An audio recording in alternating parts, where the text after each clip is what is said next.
So we've got 20 different sushi options which you can get at conveyor belt sushi places, the fancy expensive places which I can't afford, as well as the budget places. Let's rank these, starting with Maguro, which is tuna. So this is a staple of sushi. You're pretty much gonna get this guaranteed wherever you go, and you're gonna enjoy it. I mean, all Japanese people enjoy Maguro. The taste is nice. It's got that meaty sensation to it. It's quite thick, and that's what also adds to the enjoyableness of it. And I'm gonna put in the A tier. By the way, this tier list is my personal opinion based on my taste buds. You can have your own opinion, just compare with mine, okay? Next up, we've got Shiroika. Shiroika is white squid, so Shiro is white, Ika is squid. Now, Maguro is a fish I like, but Ika is not a fish I like as much. In my memory, it just doesn't have that much taste. It's not very flavorful enough for me. If you put enough soy sauce, it will make it better, but it's just not enough for me. I mean, if it's there on the table, if it's the only option left, then I'll take it, I'll enjoy it. But yeah, it's not something I'm gonna order immediately, so I'm gonna have to put that in the C tier. Next up, we've got Mentaiko. So this is a bit unique. Mentaiko slash Tarako, as it's commonly called. This is a popular seafood ingredient. It's a bit spicy. I think it's like fish, miniature fish eggs. And you'll commonly eat this with pasta. It's a pasta sauce in Japan. Now, if you're Italian and you're watching this, you'll probably think that's insane, but look, it's got that seafood vibe and it's a bit spicy. I like those two things, so it's a great option. But yeah, I think I'll put this in the B tier just because I don't think I've really had sushi version of this. Pasta many times, but I do like that. Just you can have it on its own. It's very like crumbly, like as soon as you eat it, it just sort of crumbles in your mouth, and I like that. So yeah, let's put it in the B tier. Next up, we've got Tamago, which is another very common thing. You will always have tamago sushi. It's simply just rice, a slab of egg, and then seaweed. Did I just say seaweed? I mean seaweed wrapped this way.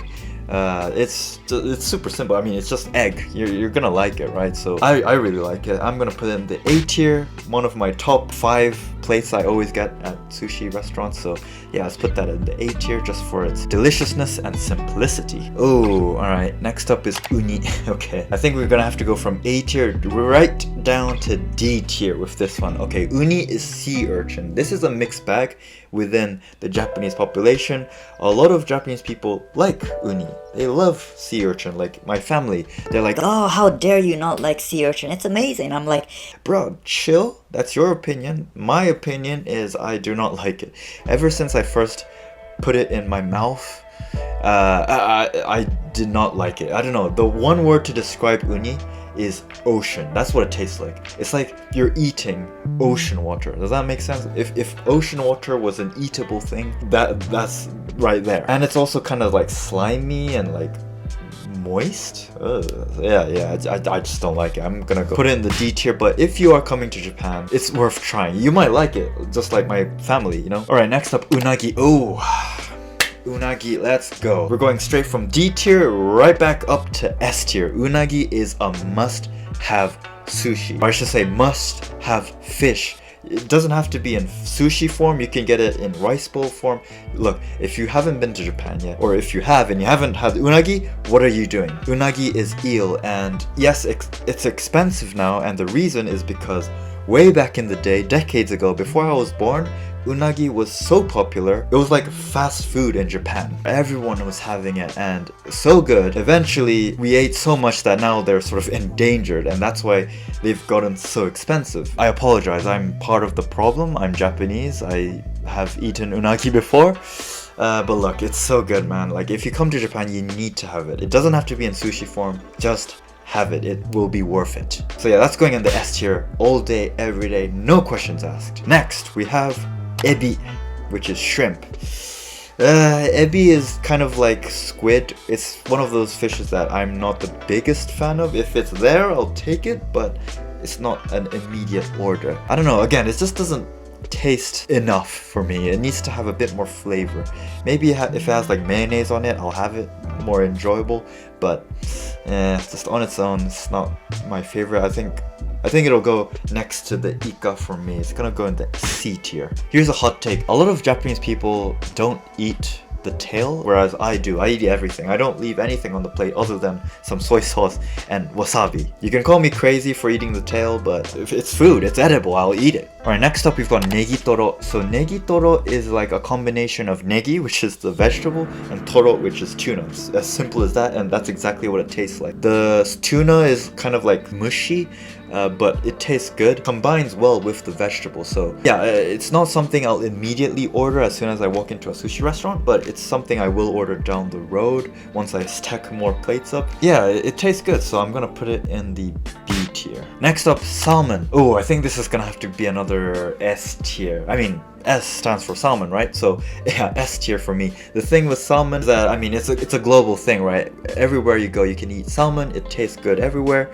And if you go to conveyor belt places especially, you can get different variants of salmon. You can get the default one with nothing, but you can also get salmon with a bit of cheese. You could also get salmon with a bit of mayonnaise, or maybe it was the two combined. They're all amazing.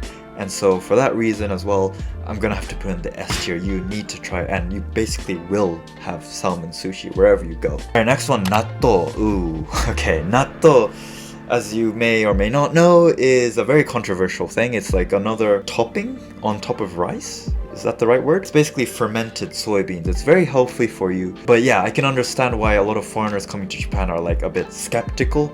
They're like, it doesn't look very good. Look, yeah, no, it doesn't look good, but the taste may be questionable as well for you. But as a Japanese person, I like it. The only thing I hate about it is how sticky and slimy it gets. Look, Your lips will get super sticky for a good 30 minutes to an hour, and do not even try to wipe it off with tissue. I've done it many times. It's a big mistake. The tissue will start to peel off and stick onto your lips. It's gross, okay? Like, don't do that. other than that, it's healthy, it's good for you, but as a sushi though, I don't think I've had natto sushi all that much. Should I put in the B tier? I think it'll go in the C tier for me. Okay, let's say upper C tier. Okay, next up we've got Kani Miso. Ooh, okay. I think this one's gonna go in the D tier as well, next to uni. So Kani is crabs, and Kani Miso is like brain meats of Kani. Not like the intelligence of crabs, but Guts and the brain meats and all that stuff, you know, it's all mushed up and then turned into like a smoothie looking thing, and that's your sushi. look, it doesn't sound good, and from my memory, it doesn't taste that good in my opinion. So yeah, that's why I'm gonna put in the D tier. Kani itself, crab itself, is I really like it, but when they're like mushed up, nah, I'm gonna pass. I'm gonna put that in the D tier. Next up we've got Inari, which is again, we're gonna go straight from the D tier right up to the S tier. Inari is such a staple of sushi. You can get this literally anywhere. I mean, it was in my last video where you can get those packs of Inari sushi, pack of 4 in supermarkets. It's simply rice inside fried tofu, aka aburage, and I don't know what the word is to describe the taste. Is it sweet? Is sweet the right word to describe it? I don't know, but it's so good. The thing with Inari is, again, you can get different variants of them. A yuzu Inari sushi, so yuzu like the fruit. Yeah, S tier all day, every day. You cannot go wrong with Inari. You must try it. Next up we've got ebiten. So any tempura is good, whether it's ebi slash fish, vegetable tempura, sweet potato tempura. Oh man, oh, that's so good. Yeah, all tempuras are good, especially the ones straight out of the fryer. It's super hot, super crunchy, and some of them have mayonnaise on it. Oh man, it's so good. I'm tempted to put in the S tier, but I don't want to overuse the S tier, you know. S tier is like S tier, you know, elite, and I don't think it quite reaches that level compared to the others, so I'll put in the A tier, upper A tier. Deep in my heart, S tier, but let's keep it in the A tier for now. Kappa Maki. I'm not the biggest fan of like vegetable sushis. I probably angered a lot of vegetarians and vegans out there, but remember, this is my opinion. Kappa Maki is simply just cucumber inside of sushi. Cucumber itself, I don't mind it. I can eat it. I know friends who just cannot eat it. I don't mind it, but as a sushi, it's like, I'm not gonna order it. If it's there, I'll have it, but it's not an immediate order. Yeah, I think this goes in the C tier. Okay, well, I just said vegetable sushis aren't my favorite, but corn is an exception, okay? Corn sushi, it's actually my top 4 to 5 sushi plates I get. It's amazing. Simply corn with a bit of mayonnaise. It's amazing, man. It's so good. I'm gonna put that in the A tier. Saba? I don't have very many strong opinions about this one. I don't actually get this that often in sushi restaurants. Saba itself, for sure I've had. It's mackerel, by the way. And yeah, it tastes good. So, I'll put it in the B tier, why not? Okay, Ikura Sushi. Ikura Sushi. This is another must-have sushi. I think this has to go in the S tier. This is a must-have. I believe this is like salmon fish eggs. Now, I know that sounds kind of disturbing maybe and a bit freaky, but trust me, it tastes really, really good. And I'm sorry to those of you Pixar fans out there, this probably reminds you of, you know, but again, look, it just tastes good. Look, the sensation of eating it, biting it, it's really soft, squishy, and it's really juicy as well. And as soon as you bite into it, all the juiciness just fills in your mouth. It's just so good.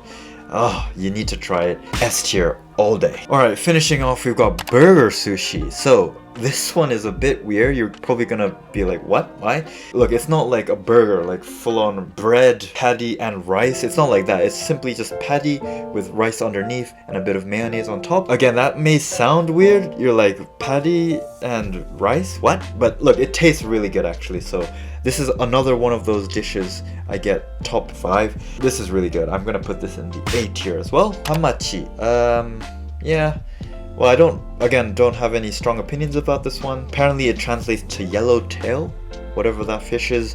Just by the looks of it, it tastes good, so I'm just gonna put it in the B tier. And then the last one is curry. This is similar to the burger one. It's kind of weird, but look, it's simply curry rice, but in tiny miniature form. And you can enjoy it all in one bite. That's what I love about it. I love curry rice to begin with. It's one of my favorite Japanese dishes. And just being able to enjoy that in one bite is amazing. So I'm gonna put in the A tier. And yeah, that's pretty much it.